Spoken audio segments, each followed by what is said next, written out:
Sebelum mendengarkan cerita Kenshin atau menyimak, jangan lupa like dan subscribe channel ini serta aktifkan tanda loncengnya. Terima kasih. Kisah pemuda kaya, anak bos besar, pemilik 73 perusahaan yang menjadi cleaning service. Episode 737. 1 bulan sudah berlalu. Marcel yang menipu Pak Bakri kini ada di penjara. Kenshin menjalani aktivitas seperti biasa, bekerja menjadi cleaning service lagi. Meski sudah banyak yang mengetahui dirinya, Kenshin tetap melakukan pekerjaan lamanya. Begitu juga dengan Iwan, yang hatinya bimbang, penuh dengan pertanyaan. Iwan hari-hari belakangan selalu merenung sendiri, bertanya-tanya dalam hatinya, kapankah akan punya anak dirinya? Sedang Paijo hari pernikahannya semakin mendekat. 3 minggu lagi Paijo akan menikah dengan Wati. Paijo pun sibuk sekali, bolak-balik ke desa untuk mempersiapkan semua keperluannya. Sementara itu di lain tempat, si Rena Larazati, yang punya Lamborghini, serta pemimpin perusahaan itu, sedang bicara dengan mama dan papanya. Mamanya itu berkata, "Oh ya Rena, gimana menurutmu Rendra itu? Apa tampan bagimu? Status sosialnya kan sekelas denganmu. Bahkan lebih kaya dari kita. Rendra juga seorang pengusaha yang sukses. Dia punya kapal pesiar, punya pesawat terbang sendiri. Semua sudah berkecukupan. Mama lihat kemarin sewaktu pertemuan itu. Kamu bicara banyak dengannya. Mama dan papamu sudah setuju. Kalau kamu menikah dengannya, tinggal kamu sendiri yang memutuskan Rena. Kan usiamu sekarang udah 26 tahun. Apa kamu nggak ingin menikah? Masalah perusahaan dan karir tak ada habisnya Rena. Mama dan papa kan juga ingin punya cucu." Mamanya bertanya begitu. Rena pun menjawabnya, "Iya sih Ma, Rena tahu hal itu. Tapi Rena nggak bisa langsung menikah begitu saja Ma. Semua ada prosesnya Ma. Rena kan baru mengenalnya, belum tahu siapa dirinya. Baru bicara cuman pertemuan kemarin. Ya harus ada perkenalan dulu Ma. Nggak harus cepat-cepat menikah." Mamanya pun membalasnya, "Maksudnya kamu pacaran dulu gitu Rena? Apa kamu nggak ingat pacaran sama Yudis? Sudah berapa lama kamu kenalnya?" Ternyata Yudis begitu. "Perkenalan lama nggak menjamin akan menikah Rena. Jadi kamu harus cepat memutuskan. Karena Mama merasa Rendra ini orang yang pas jadi menantu Mama. Orang yang tepat jadi suamimu pula. Coba kamu pikir baik-baik. Nama depannya kan sama denganmu. Rendra dan Rena. Sama-sama hurufnya R pula." Mamanya Rena tertawa pelan. Rena pun menjawabnya, "Ah bisa aja Mama bilangnya. Itu kan hanya kebetulan saja Ma." Rena bingung dalam hatinya.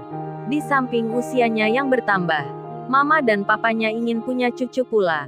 Rena yang sudah bicara dengan Rendra itu, Rena pun belum mengiyakan akan permintaan mamanya. Dan Rena berkata, "Iya Ma, Rena mengerti. Nanti pun Rendra akan ke sini, mengajak Rena makan di restoran." Mamanya pun senang mendengarnya. Tak beberapa lama kemudian, 1 jam setelah itu, Rendra datang ke situ. Mobilnya Jaguar berwarna kuning. Penampilannya memang bak artis. Jam tangan yang dipakainya bermerek mahal. Rendra disambut mama dan papanya Rena. Rendra pun menyapa pula. Dan dipersilahkan dengan welcome sekali.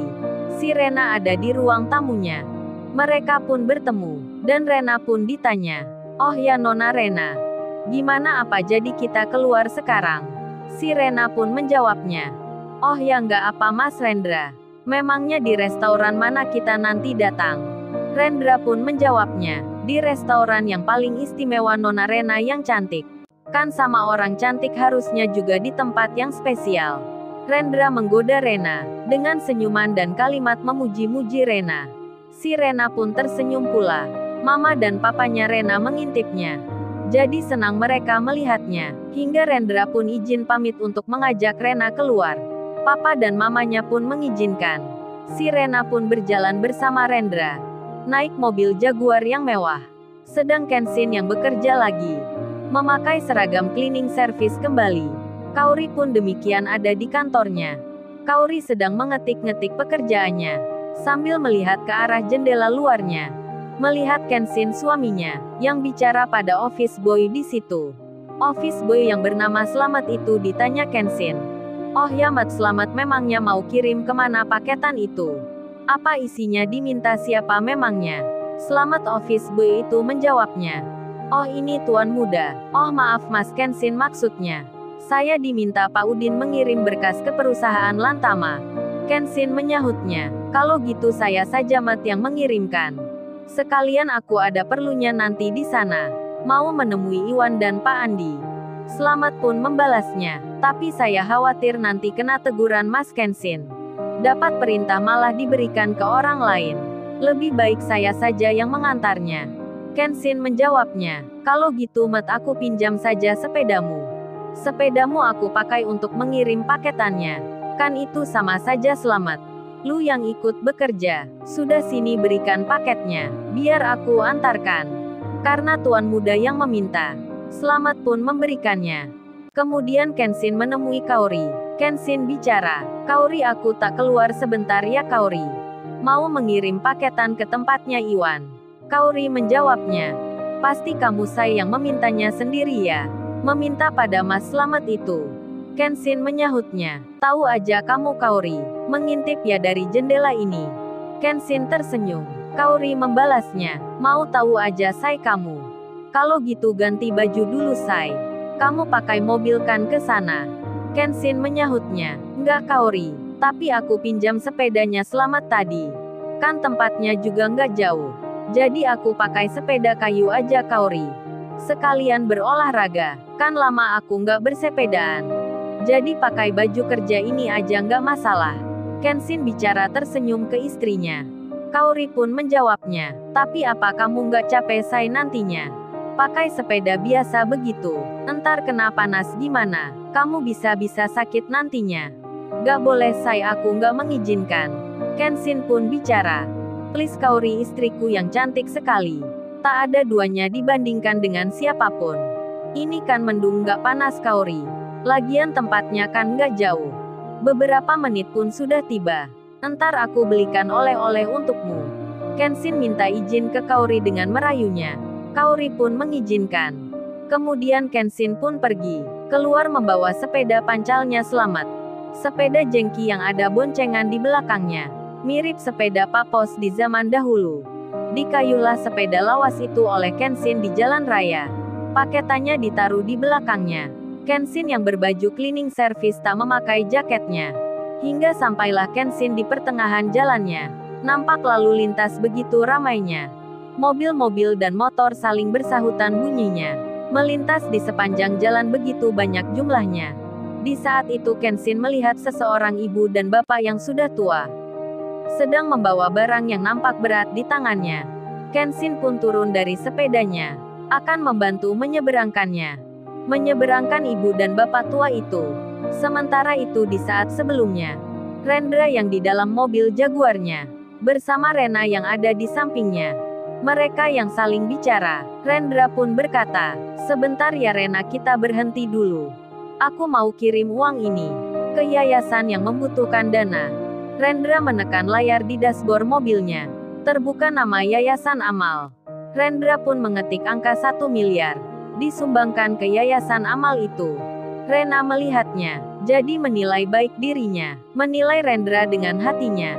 Dan berjalanlah mereka lagi, hingga di lampu stop penyeberangan orang. Lampunya terlihat merah. Rendra pun menghentikan mobilnya. Karena ada orang yang menyeberang. Terlihat Kenshin yang membantu kedua orang tua itu.